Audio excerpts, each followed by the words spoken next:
ओम श्री परमात्मने नमः। श्रीमद् भगवद गीता द्वितीय अध्याय श्लोक संख्या 50। बुद्धियुक्तो जहतिह उभे सुकृत दुष्कृते तस्मात् योगयो जुजुषो योगकर्मसु कौशलम। समबुद्धि संपन्न मनुष्य एठारे जीवित अवस्था ही पुण्य और पाप उभय को त्याग करदिए।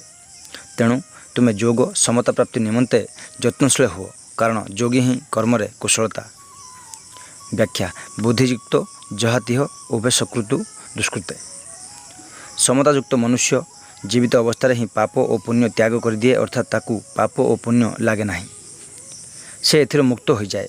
जेपरि संसार में पाप पुण्य होउथिले मध्य सर्वव्यापी परमात्मा को ताहा लगे ना, सेहीपरि जे समतार निरंतर स्थित रहे ताकू पाप पुण्य लगे ना। समता एपरि एक विद्या जद्वारा मनुष्य संसार में रही मध्य संसार को निर्लिप्त रही पारे। जेपरि पद्मपत्र जलरू उत्पन्न होई जल रहुथिले मध्य जल रे लिप्त हुए ना, सेहीपरि समतायुक्त पुरुष संसार में रहुथिले मध्य संसार निर्लिप्त रहे।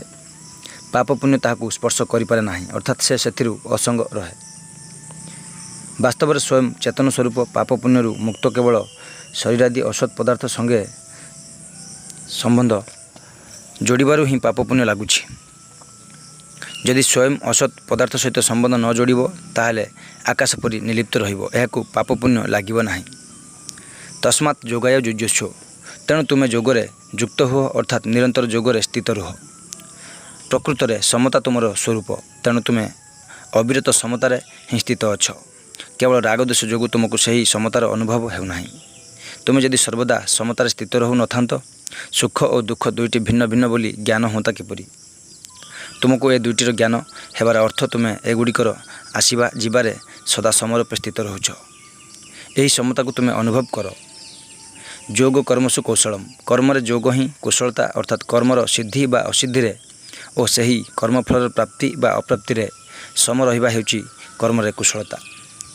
योग व्यतीत उत्पत्ति विनाशशील, कर्म अन्य कौनसी महत्वपूर्ण तथा नाही। यही पद मानकरे भगवान योगर परिभाषा कही नांती, बरम योगर महिमा दर्शाई। जदि यही पद को कर्म कुशलता ही योग अटे एपरि अर्थ करा जाए तेबे आपत्ति कौन? जदि एपरि अर्थ करा जिवो ताहले जे कुशलतापूर्वक सावधान होई चाली चोरी करुछि तार सेही चोरीपूर्वक कर्म मध्य योग हो जिवो। सुतरां एपरि अर्थ करिबा अनुचित। कही कही पारे जे विहित कर्म कुशलतापूर्वक करने को आमे योग बोली बुझुछु, किंतु एपरि बुझिले मनुष्य कुशलतापूर्वक पूर्णांग करुथिबा कर्मफल बांधी होइजिवो, फल तार स्थिति समतार रहिबो नाही। तेणु कर्म योग ही कुशलता, एपरि अर्थ एठारे ग्रहणीय। कारण कर्म करी मध्य जार अंतकरणर समता रहे से कर्म और कर्मफल आबद्ध हुए नाही। तेणु उत्पत्ति विनाशशील कर्म करी सम रहिबा ही कुशलता और यह ही समबुद्धिता। द्वितीयतः पूर्व दुईटी श्लोक और यही श्लोक पूर्वार्धरे मध्य योग समतार प्रसंग रही, कुशलतार प्रसंग नुहे। ए दुईटिरु कर्म योग ही कुशलता, यही अर्थ ग्रहण करने प्रसंग अनुसार युक्तियुक्त। परिशिष्ट भाव आलोच्य श्लोक व्यवहृत योग कर्मसु कौशलम पद वियोग विचार कले यार दुईटी अर्थ हो पारे। प्रथमटी कर्मसु कौशलम योग, अर्थात कर्म कुशलता ही योग। द्वितीयटी कर्मसु योग कौशलम, अर्थात कर्म योग ही कुशलता।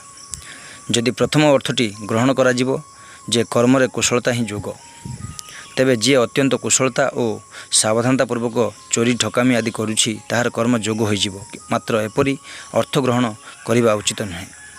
एवं एठारे निषिद्ध कर्मर प्रसंग मध्य चली नाही।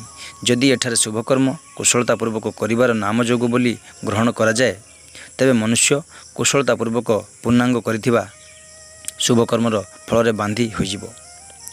फले शक्त निबध्यते, तार मध्य समतार स्थिति रहिबो नाही कि समस्त दुख नाश हेबो नाही।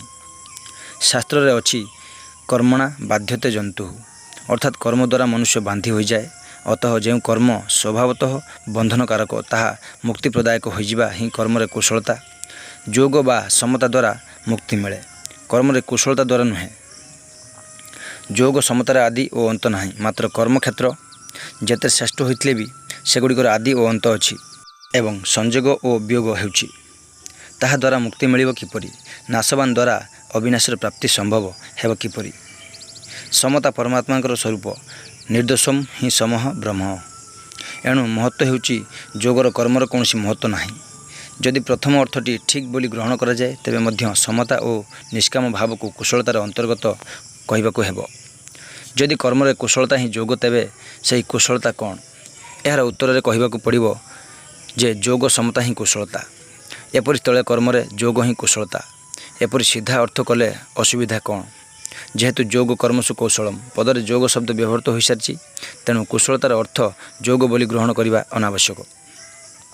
ଚଳିତ ପ୍ରକରଣ ଉପରେ ବିଚାର କରି ଦେଖିଲେ ଏବେ ଯୋଗ ସମତାର ପ୍ରକରଣ ଚାଲିଛି, କର୍ମରେ କୁଶଳତାର ପ୍ରକରଣ ଚାଲିନାହିଁ।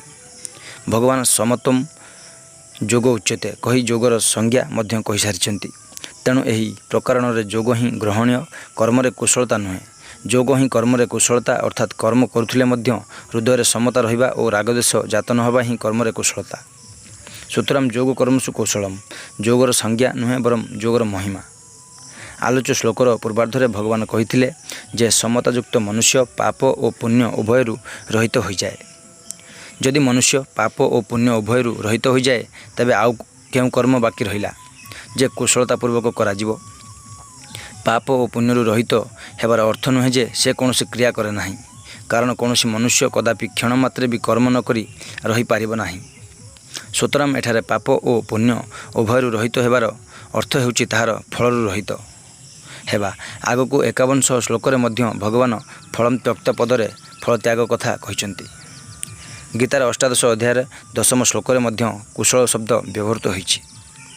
ସେଠାରେ ସକାମ ଭାବରେ କରାଯାଉଥିବା କର୍ମ ଓ ଶାସ୍ତ୍ର ନିଷିଦ୍ଧ କର୍ମ ଅକୁଶଳ କର୍ମର ଅନ୍ତର୍ଗତ ଏବଂ ନିଷ୍କାମ ଭାବରେ କରାଯାଉଥିବା କର୍ମ ଓ ଶାସ୍ତ୍ରଭିତ୍ତ କର୍ମ କୁଶଳ କର୍ମର ଅନ୍ତର୍ଗତ।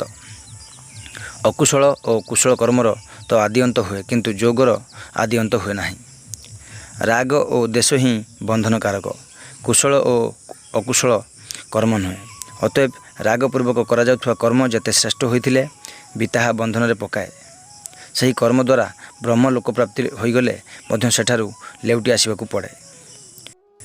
ଏଣୁ ଯେଉଁ ମନୁଷ୍ୟ ଅକୁଶଳ କର୍ମ ଦ୍ୱେଷପୂର୍ବକ ତ୍ୟାଗ କରନ୍ତି ନାହିଁ ଏବଂ କୁଶଳ କର୍ମର ଆଚରଣ ରାଗପୂର୍ବକ କରନ୍ତି ନାହିଁ, ସେ ହିଁ ପ୍ରକୃତରେ ତ୍ୟାଗୀ, ବୁଦ୍ଧିମାନ, ସନ୍ଦେହ ରହିତ ଓ ନିଜ ସ୍ୱରୂପରେ ସ୍ଥିତ।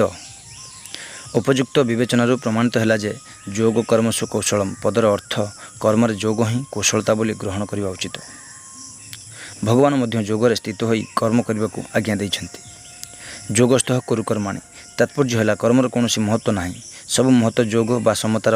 ଏଣୁ କର୍ମର ଯୋଗ ହିଁ କୁଶଳତା। ସମ୍ବନ୍ଧ ପୂର୍ବ ଶ୍ଲୋକରେ ପୁଷ୍ଟ କରିବା ପାଇଁ ଭଗବାନ ନିମ୍ନୋକ୍ତ ଶ୍ଲୋକରେ ଉଦାହରଣ ଦେଉଛନ୍ତି। ଅତଃ ସମ୍ପୂର୍ଣ୍ଣମ୍।